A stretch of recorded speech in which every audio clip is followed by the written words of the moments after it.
Hi everyone, Anthony Fantano here, internet's busiest music nerd, you know who it is, and I'm doing a quickie review here of the new Toro y Moi album, Boo Boo, which is probably in my top 10 for favorite album titles of the year, but I digress.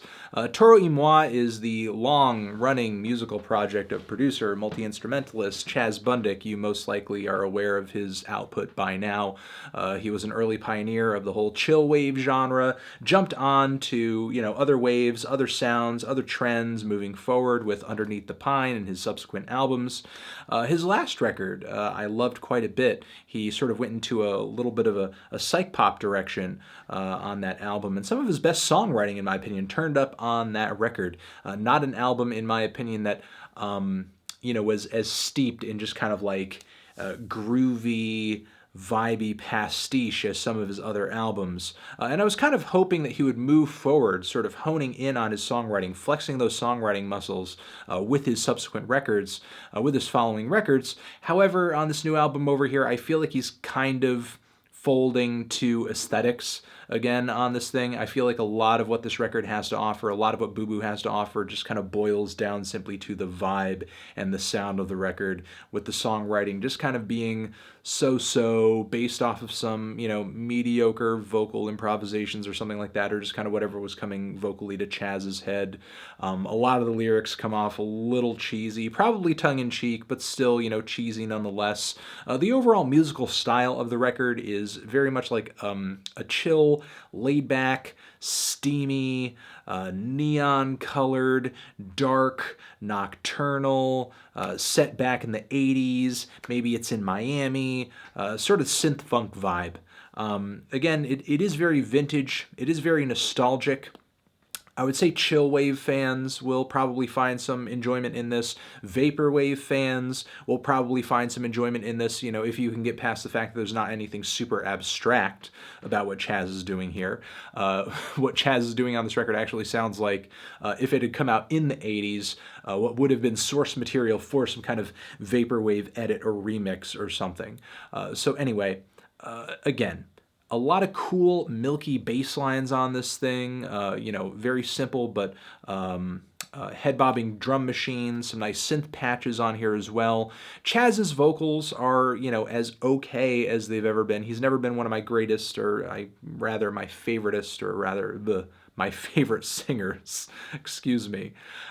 He's never been one of my favorite singers. That still kind of continues to be the case here. His voice does kind of wear thin for me after a little while.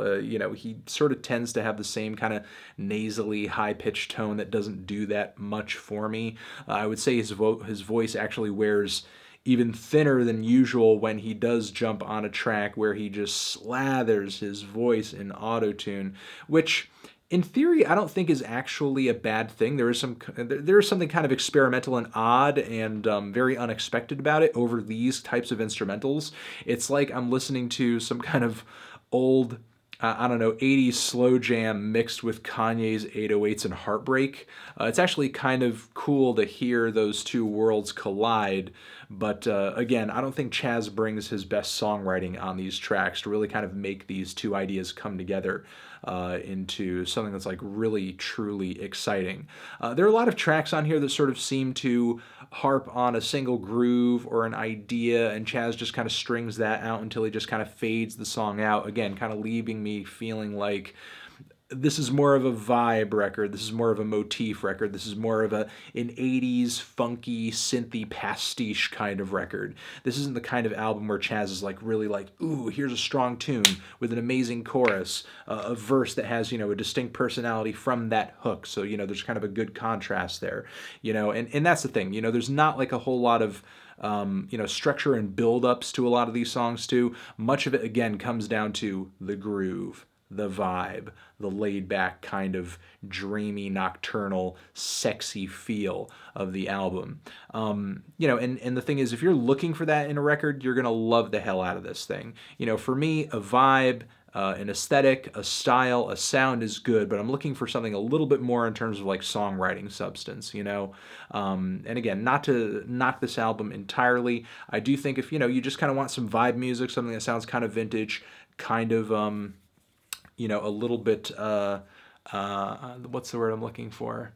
Some people use that term hypnagogic when they're talking about pop music that sort of elicits this very sort of vintage sort of nostalgic feel. I would say there's definitely a hint, definitely a quality of that to this new record over here. If you're looking for that in your pop music, you're gonna love the hell out of this thing.